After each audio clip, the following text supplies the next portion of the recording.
सर्वांना प्रथमतः 76व्या प्रजासत्ताक दिनाच्या खूप खूप शुभेच्छा।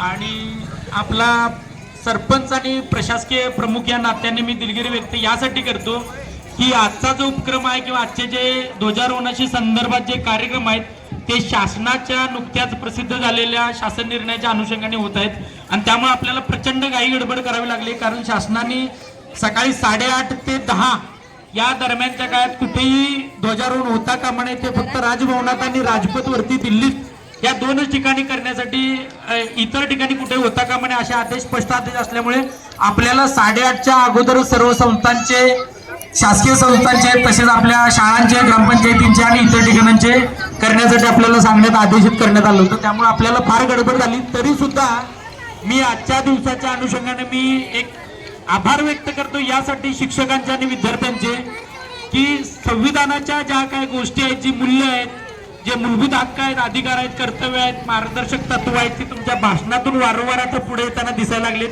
गेले 2 वर्ष मी याच्याबद्दल शिक्षकांना विनंती करतोय की एखादा सिलेबस मराठी हिंदी सारखा राहिला तरी चालेल, म्हणजे अगदी फार उच्च शिक्षित सरपंच असून मी अगदी विनम्रपणे अभिवादन करतो आणि सांगतोय की अगदी विवेकाने सांगतो की एखादा सिलेबसचा भाग राहिला तर चालेल, पण देश ज्या गोष्टींवरती चालतो, आपण ज्या गोष्टींवरती आपला देश चालतो ते म्हणजे संविधान, त्या संविधानाने दिलेले आपल्याला जी काही हक्क आहेत, हक्क दिल्यानंतर जे काही मार्गदर्शक तत्वांच्या आधारे आपण देश चालवला पाहिजे आणि हक्क मिळतानाच आपली देशाप्रती काय कर्तव्य आहेत ती कर्तव्य काय असायला हवीत या अनुषंगाने ह्या सगळ्या गोष्टी संविधानातल्या माहीत असणं या वयात गरजेचे आहेत। या वयात का गरजेचे आहेत की जर आता जर माहीत झाली तर येणाऱ्या काळात तुम्ही उत्कृष्ट पद्धतीने चांगले नागरिक होऊ शकाल।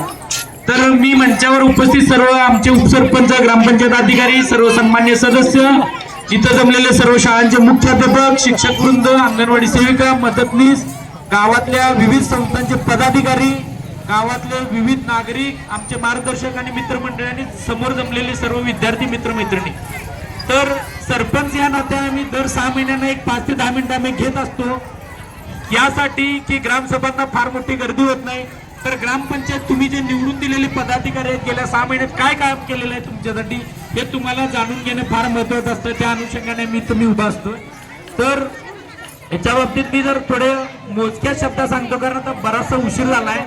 तर गावातल्या प्रचंड मोठ्या स्ट्रगल नंतर किंवा अडचणींवरती मात करत ग्रामपंचायत कार्यकारिणीमध्ये जो खोडा घालण्यात येत होता गेल्या 1.5-2 वर्षांपासून, कामं घेणे, कामं ते अडवणे, कामं निविदा प्रक्रियेतनं घेणे, परत ते न करणे, ते टाळणे, त्याच्यासाठी 3-3, 4-4 महिन्याचा वेळ घेणे आणि ग्रामपंचायतची कामं रखडवणे, याच्यावरती एक उत्कृष्ट इलाज म्हणून आम्ही झेडपीलाच मदत घेऊन झेडपी मार्फत आपण कामांची तळणगी गावातले आपण असाइनमेंट करून घेतली। तर साधारण मागच्या महिन्याभरात 60 लाखाच्या कामांचे आपण कार्यक्रम आदेश दिलेत।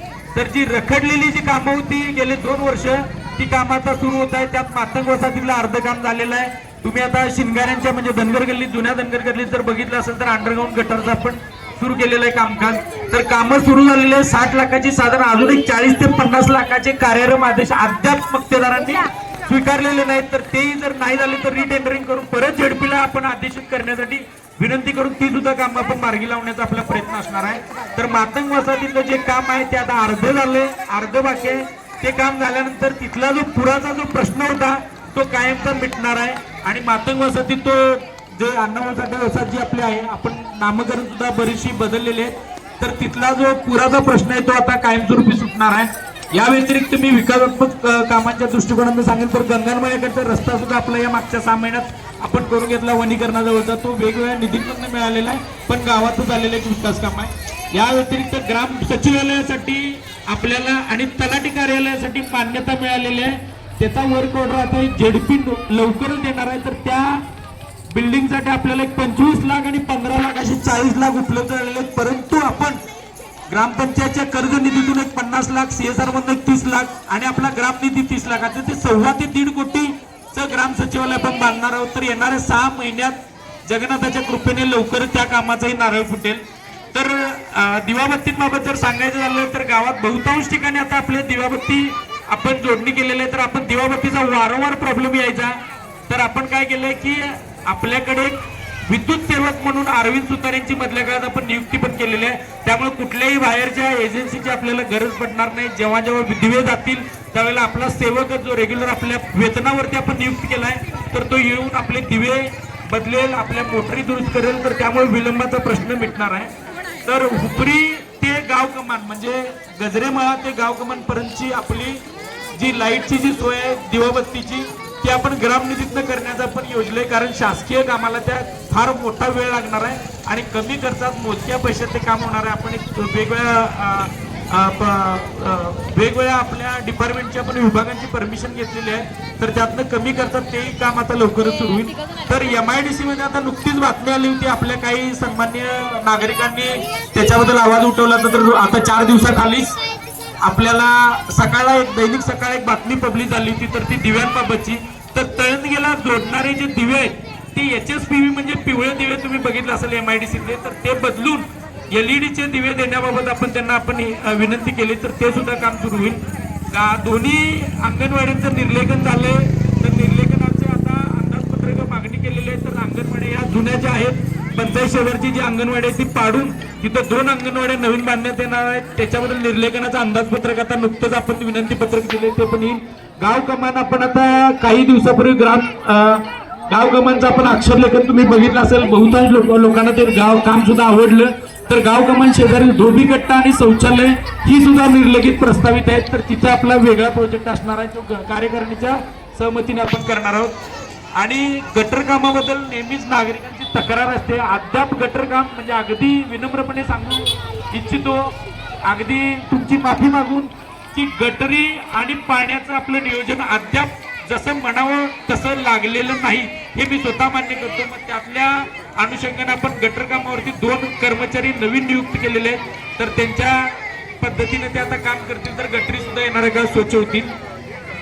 या व्यतिरिक्त MIDC आणि प्रशासकीय बाबींबद्दल मी सांगेन. तर जवळजवळ 90 कंपन्यांच्या नोंदी आपण या 6 महिन्यात करून घेतल्यात. याच्यामुळे आणि रेमंड कंपनीचा जो वाद होता तो आता शेवटच्या टप्प्यावरती आलाय. साधारण 38 लाख रुपये ग्रामपंचायतीला दरवर्षी जे सांगावलं जायचे ते आमच्या प्रयत्नांमुळे आपल्या पुढाकारांमुळे त्याच्या पाठपुराव्यामुळे आमदार खासदारांच्या त्या अनुषंगाने घेतलेल्या मदतीमुळे त्यांना सादर केलेल्या डॉक्युमेंट्समुळे रेमंडचा 36 ते 38 लाख रुपयाचा फाळा ग्रामपंचायतीकडे जमा होतोय. ही फार अभिमानाची गोष्ट आहे की आता रेमंडचा फाळा MIDC कडे जमा झालाय. तर त्यातला आपला आहे. तुम्हाला मी अभिमानाने काय सांगतोय, गट ग्रामपंचायती किंवा ज्या ग्रामपंचायती असतात त्या ग्रामपंचायतींचा टोटल अनुदान हे 5 लाख 10 लाख असतं. तर आपल्याला एकाच कंपनीकडनं दरवर्षीच्या महसुलात साधारण 80 कंपन्यांची वाढ आणि रेमंड याच्यामुळे आपल्या महसुलात साधारण 50 लाखाच्या वरती आपला महसूल वाढणार आहे. हे फक्त अभ्यासात्मक दृष्टिकोनातनं आपण जे घेतलेले निर्णय त्यासाठी मला मिळालेली मदत आपले ज्येष्ठ जे लिपिक आहेत ते दीपक कांबळे त्यांची असेल किंवा इतर लिपिकांची असेल, आपले ग्रामपंचायत अधिकारी असेल किंवा MIDCचे श्री नाईक साहेब असतील यांच्यामुळे ते शक्य होणार आहे. तर गावचा त्या अनुषंगाने महसूल सुद्धा वाढलेला आहे.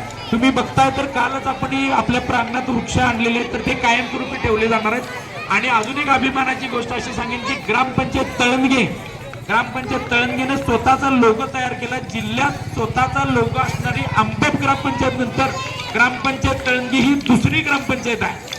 आणि त्या लोगोचं वैशिष्ट्य असं आहे, तो लोगो आता या 4-1 महिन्याखालीच आपण अनावरण केलाय. तर त्या लोगोमध्ये खेळ, अभ्यास, सर्वधर्म समभाव, वृक्षारोपण किंवा वृक्षवल्ले, आमास वगैरे अशा पद्धतीचा मेसेज आणि महिला सक्षमीकरण या 4ही गोष्टींचा अनुकरण करून त्या लोगोमध्ये आपण वापर करून आपण तो लोगो बनवलेला आहे. तर अशा बऱ्याच गोष्टी आपल्याकडून होत आहेत आणि आपण करण्याचा प्रयत्न करतोय. घंटागाडीचा सुद्धा आपल्याकडे एकच घंटागाडी आहे. क्रमपाळीने फार कमी वेळेला येते तेही मान्य आहे. तर घंटागाडीची एखादं वाहन आपलं वाढवण्याचा येणाऱ्या 6 महिन्यात प्रयत्न असणार आहे. तर सामाजिक बाबतीत आणि धार्मिक बाबतीत जर सांगायचं झालं तर मधल्या काळात आपली श्री जगन्नाथ देवाची म्हणजे ग्रामदेवताची आपली जत्रा झाली. तर त्यात काही ग्रामस्थांनी पुढाकार घेतला. रथोत्सवाचा एक मोठा उत्सव त्यांनी साजरा केला. तर या मंचावरून मी रथोत्सव कमिटी आणि यात्रा कमिटीचं फार मोठा आभार व्यक्त करतो यासाठी की जगन्नाथाची जी प्रचिती आहे ती ऑन पेपर होती, पण आता बहुतांश लोक तळंगेत यायला लागलेत. तर रथोत्सवासाठी आपण एक वेगळा आगळा उपक्रम राबवला, रथ गावातून फिरवला.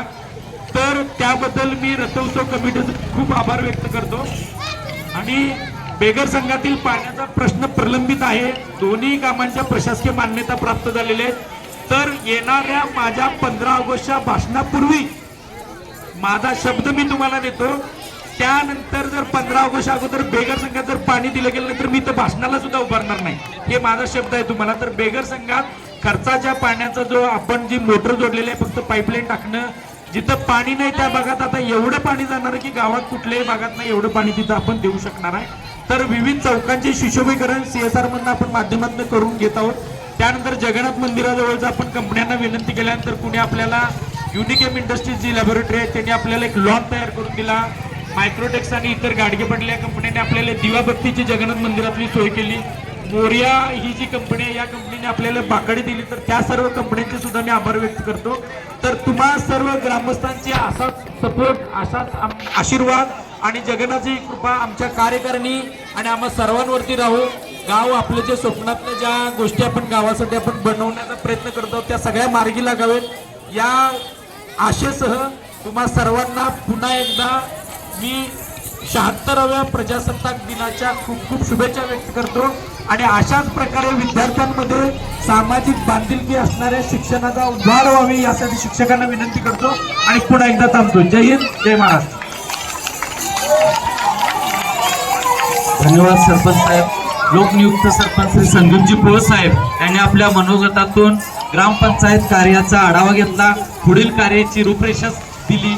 तुम्ही बोलण्यातून घेतलेले ठाम प्रतिज्ञा आपला नक्कीच आत्मविश्वास दाखवतो. आपण सर्व विद्यार्थ्यांचे छानसं कौतुक केला, त्यांना प्रेरणा दिली. आपले प्रशासकीय ज्ञान खरोखर चांगलं आहे, आपला एक प्लॅन चांगला आहे, आपल्या कर्तृत्वाची छाप आपण नक्कीच एक लोकनियुक्त सरपंच म्हणून या गावातल्या समाज मनावर उमटवू शकाल अशी आम्हा सर्वांची अपेक्षा आहे आणि त्यासाठी आम्हा सर्वांच्या शुभेच्छा. धन्यवाद. यानंतर